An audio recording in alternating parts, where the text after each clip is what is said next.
ফ্ল্যাশটা of করে দাও।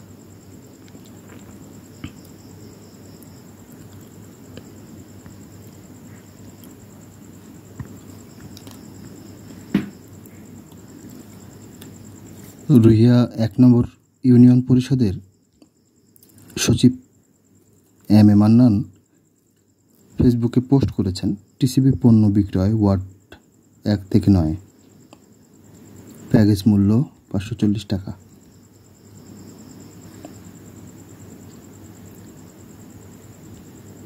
এখানে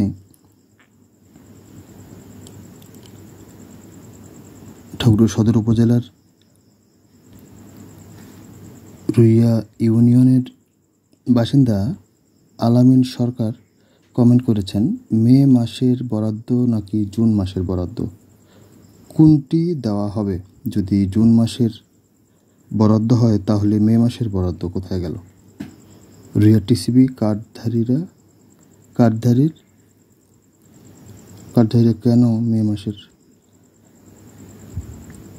তার প্রাপ্যতা থেকে বঞ্চিত হবে?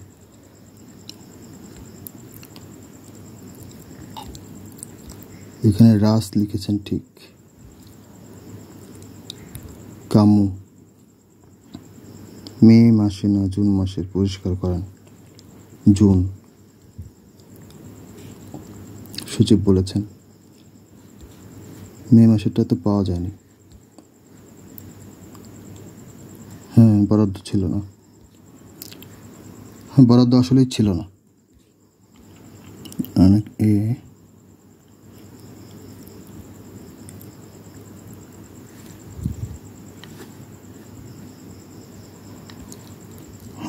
জ্বালা। আচ্ছা, ডিলার আলামিন আবার তার ফেসবুকে পোস্ট করেছেন, সচিব এম এ মান্নান পোস্ট করেছেন 7 ঘন্টা আগে। 6 ঘন্টা পরে আবার একটা পোস্ট দেখছি ডিলার আলামিন সরকারের। এখন রুইয়া ইউনিয়ন পরিষদের আগামীকাল মে মাসের বরাদ্দ নাকি জুন মাসের বরাদ্দ, বিষয়টা কোনটা বিতরণ দেওয়া হবে? যদি জুন মাসের বরাদ্দ দেওয়া হয় তাহলে মে মাসের বরাদ্দ কোথায় গেল? রুইয়া টিসিবি কার্ডধারীরা কেন মে মাসে তাদের প্রাপ্যতা থেকে বঞ্চিত হবে? এখানে স্থানীয় নূর ইসলাম লিখেছেন, আগে ডিলারের কাছে জেনে নিতে হবে, তারপর উপজেলা নির্বাহী অফিসার বরাবর অভিযোগ করতে হবে। হাসিবুল ইসলাম সঠিক কথা বলেছেন ভাই, কামু কালকে কথা হবে। আচ্ছা, পরিতোষ রবি ডিলার আলামিন সরকারের ওই পোস্টে কমেন্ট করেছেন, তিনি ঠাকুরগাঁও সদর উপজেলার সহকারী প্রশাসনিক কর্মকর্তা। পরিতোষ রবি তিনি আলামিন সরকারের পোস্টে কমেন্ট করেছেন, টিসিবি কর্তৃপক্ষের ব্যাখ্যা মতে এপ্রিলের বরাদ্দ অ্যাপসের বাইরে অফলাইনে স্মার্ট ফ্যামিলি কার্ড ছাড়াই বিতরণ হয়, এজন্য মে মাসে ওটাই বিক্রি হয়নি মর্মে সাইটে শো করায়, এজন্যই রুইয়াবাসী মে মাসের বরাদ্দ পায় নাই।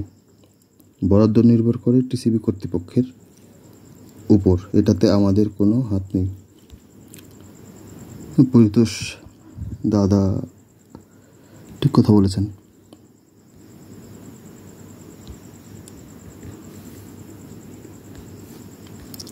বিতর্ক শুরু হয়েছে ঠাকুরগাঁও সদর উপজেলাধীন 1 নম্বর রুইয়া ইউনিয়ন পরিষদের সচিব